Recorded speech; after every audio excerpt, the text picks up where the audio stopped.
Shalom, shalom. Call halal la Yahweh Ba'ashem Yahweh Shai. Waha, Raha, Kwadash.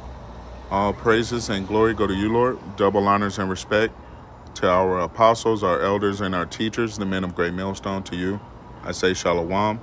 It's your brother Amryan. Let's get into it. As you can see the title on the screen, it says nuclear war won't happen. Top Russian shaman predicts. Okay. And I had no clue what a shaman was, so I went ahead and looked it up. And apparently a shaman is a person regarded as having access to and influence in the world of good and evil spirits, especially among some peoples of Northern Asia and North America. Typically, such people enter a trance state during a ritual and practice divination and healing. So basically, a shaman is a fucking witch. A prophet on the left-hand side, right? But back to the article. It says the supreme shaman of Russia, Karaul Dapchan-U, has predicted that there will be no nuclear war, but has warned that the West must come to its senses and realize it cannot defeat Moscow. Okay? During a visit to Russian capital on Thursday, the head of, and I'm not even going to try to butcher this, Spirit of the Bear Shaman organization told RIA Novosti that if a foreign nation resorts to use of nuclear weapons, then Russian nuclear weapons will cover the whole world. And by the way, if you're not knowing, it is prophesied in the Holy Scriptures that the world will be judged by fire. Okay? And that breakdown has been clearly taught and in perfection, I might add, that it is talking about ICBM missiles and nuclear warfare. Okay? So yes, the world is going to come to nuclear war. That is a prophecy inside of the Holy Scriptures. So this witch, this shaman, is prophesying out of his own belly, because there's too much evidence in the Holy Scriptures to back up nuclear war than to oppose that theory. Now, during a visit to Russian capital on Thursday, the head of the Spirit of the Bear Shaman organization told RIA that if a foreign nation resorts to the use of nuclear weapons, then Russian nuclear weapons will cover the whole world. Therefore, they are afraid, and only negotiations and a peace treaty are needed. Peaceful negotiations, if those countries wish, this shaman said. Okay? He further claimed that the West needs to understand that it is impossible to defeat Russia. And why is that? Because this is the will of Yahweh Ba'ashem Yahweh Shai. Okay? This is what has been prophesied in the Holy Scriptures since the beginning. Okay? This is why we need a Savior. Okay? This is why the Lord Yahweh Shai HaMashiach is coming back to retrieve his elect before the great day of the Lord's anger. Okay? Now it says, regarding the Ukraine conflict, the shaman suggested that the Ukrainian people should realize that those who are currently in power in Kiev are their real enemies. Right, and they are. Ukrainian leaders are prolonging, and this is a quote by the shaman, Ukrainian leaders are prolonging the war by force, asking for money and weapons from other countries. If the Ukrainian people understand that President Vladimir Zelensky is the enemy of the Ukrainian people, if there is a choice to remove him next year and a new person comes, everything will stop. Salakia, one moment. Cooley. No.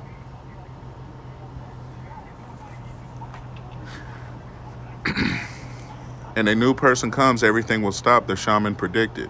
He added that peace and friendship are always necessary, and that Russians and Ukrainians, whom he described as brotherly people, should better understand each other and develop better ties, because the people of the world are waiting. Okay? Now, I'm not sure, this article can be found on rtnews.com. But again, this shaman, this witch, is speaking out of his own belly. Okay? Let's see what the scriptures have to say about it. This is Isaiah chapter 47, and verse 1 is where I began. Come down and sit in the dust, O virgin daughter of Babylon. Sit on the ground, there is no throne. And this is talking about America, Babylon the Great, the virgin daughter of Babylon. O daughter of the Chaldeans, for thou shalt no more be called tender and delicate. Right, because you're going to be ravaged in these last days by nuclear war, by foreign troops, Gurkha troops, etc. Take the millstones and grind meal, uncover thy locks, make bare the leg, uncover the thigh, pass over the rivers. Verse 3, thy nakedness shall be uncovered, yea, thy shame shall be seen. I will take vengeance, and I will not meet thee as a man. And this is talking about the return of Yahweh Shai when he comes back in all his glory, okay? Verse 4, as for our Redeemer, Yahweh of hosts, and host means army. It says Yahweh of hosts is his name, the Holy One of Israel. Sit thou silent and get thee into darkness, O daughter of the Chaldeans, for thou shalt no more be called the Lady of Kingdoms, okay? And now that I'm thinking about it, man, Russia got these shamans, these witches coming. You got the same fucking fate coming to you too, okay? But let's continue reading. Verse 5, sit thou silent and get thee into darkness, O daughter of the Chaldeans, for thou shalt no more be called the Lady of Kingdoms. I was wroth with my people, right, the Israelites, the so-called Negroes, Latinos, and North American Indians, huh? Verse 6 again, I was wroth with my people. I have polluted mine inheritance and given them into your hand. You did show them no mercy. Upon the ancient have you very heavily laid your yoke. And you said, I shall be a lady forever, so that you did not lay these things to your heart. Neither did you remember the latter end of it. Right, there were consequences for your behavior and the treatment of the children of Israel, okay? And that ultimately that is going to end in nuclear fire bombarding this place, making it a lake of fire. Verse 7, and thou said, I shall be a lady forever, so that thou did not lay these things to thy heart, neither did thou remember the latter end of it. Therefore hear now this, thou that art given to pleasures, that dwelleth carelessly, that saith in thine heart, I am, and none else beside me. I shall not sit as a widow, neither shall I know the loss of children. Right, because you're prideful, you're proud to be an American, right? But at the end of the day, you're going to be overrun by foreign troops.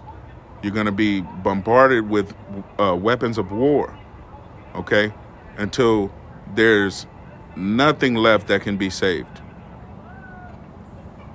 Verse 9, but these two things shall come to you in a moment, in one day, the loss of children and widowhood. They shall come upon you in their perfection, for the multitude of your sorceries and for the great abundance of your enchantments. Right, and this goes for the rest of you superpowers in the world that are leaning on these witches, speaking incantations, dealing with enchantments, okay? You got hell coming to you from Yahweh by Hashem Yahweh Shai. Okay, and hell is a condition described in the Bible. It is also a condition where you are in the grave. But we're talking about the lowest of the low. You will be brought down. Verse 10, for you have trusted in your wickedness. You said, none seeth me. Your wisdom and your knowledge, it have perverted you. And you have said in your heart, I am, and none else beside me. Therefore shall evil come upon you. Salaki, verse 11, therefore shall evil come upon you. You shall not know from whence it riseth, and mischief shall fall upon you, that you shall not be able to put it off. And desolation shall come upon you suddenly, which you shall not know. Stand now with your enchantments, and with the multitude of your sorceries, wherein you have labored from your youth. If so, you shall be able to profit. If so be, you mayest prevail. Okay, it says, verse 13, thou art wearied, you are wearied in the multitude of your counsels. Let now the astrologers and the stargazers, the monthly prognosticators, stand up and save you from these things that shall come upon you. Right, okay, lean upon your shamans all you want. I'm gonna get one more scripture before we end out.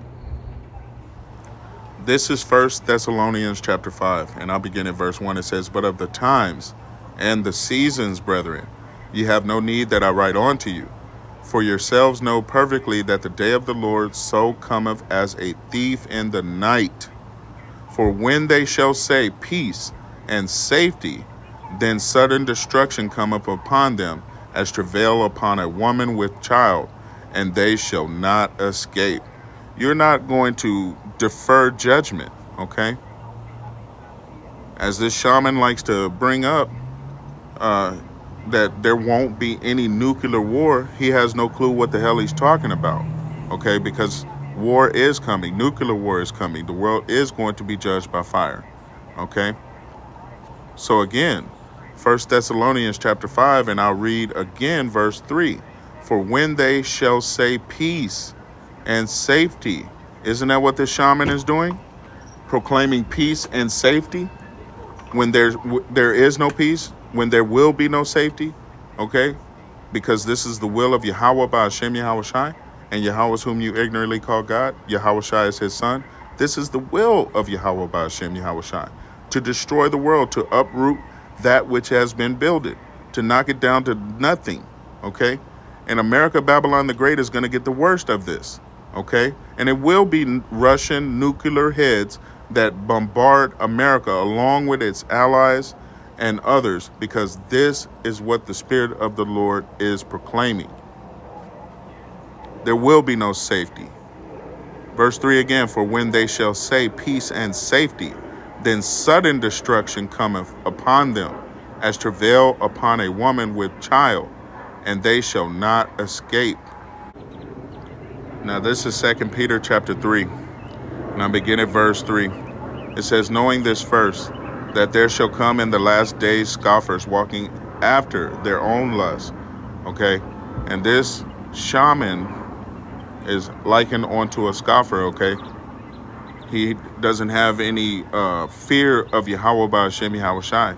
And he's prophesying out of his own belly, probably being perverted by those spirits on the left-hand side that do the dirty work of Yahweh by Hashem Yahweh Shai.